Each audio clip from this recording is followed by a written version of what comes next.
Pending ಇದೆ, ಕೆಲಸ ಮಾಡಿದ್ದೀನಿ, ಬಿಲ್ ಕೊಡಂತ 3-4 ಸರಿ ಅವ್ರಿಗೆ ಭೇಟಿಯಾಗಿದ್ರು.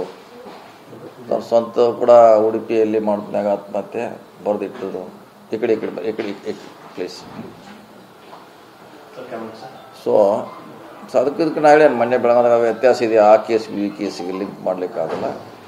ಎನ್ಕ್ವೈರಿ ಆಗ್ತಾಯಿದೆ, ಆಗಲಿ ಸ್ವಲ್ಪ ಆದ್ಮೇಲೆ ಏನಾರ ಸತ್ಯಾಂಶ ಇದೆ ಅದ್ರ ಬಗ್ಗೆ CM ಅವರಿದ್ದಾರೆ, ಸರ್ಕಾರ ಇದೆ, ನೋಡ್ತಾರೆ ಅದನ್ನು.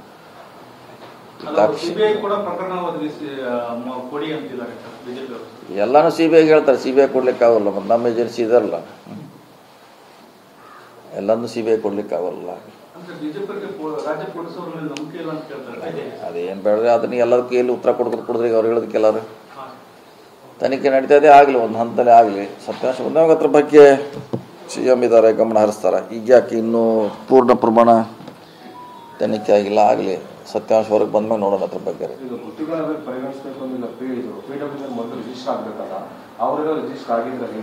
ಅಲ್ಲ, ಅದ್ರ ಬಗ್ಗೆ ನಮ್ಮ ಮಾಹಿತಿ ಇಲ್ಲ. ಅದು ರಿಜಿಸ್ಟರ್ ಅವ್ರ ಕಾಂಟ್ರಾಕ್ಟರ್ ಇದ್ರಾ ಇಲ್ಲ, ಅವ್ರು ನಿಜವಾಗಿ ಬಿಲ್ ಪೆಂಡಿಂಗ್ ಇತ್ತ,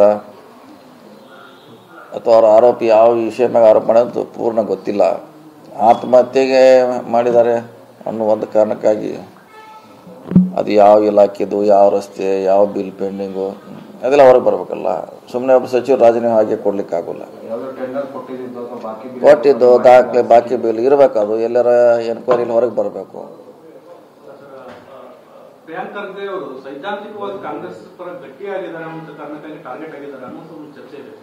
ಅದು ಇದ್ದೇ ಇರ್ತೈತೆ, ಅದು ಎಲ್ಲರೂ ಇದ್ದೇ, ಅದೇನು ಹೊಸದೇನೆಲ್ಲ ಇದ್ದೇ ಇರ್ತೈತೆ. ಈಗ ಸಿದ್ದರಾಮಯ್ಯನೂ ಟಾರ್ಗೆಟ್ ಮಾಡ್ತಾರೆ, ಪ್ರಿಯಾಂಕರ್ನು ಟಾರ್ಗೆಟ್ ಮಾಡ್ತಾರೆ,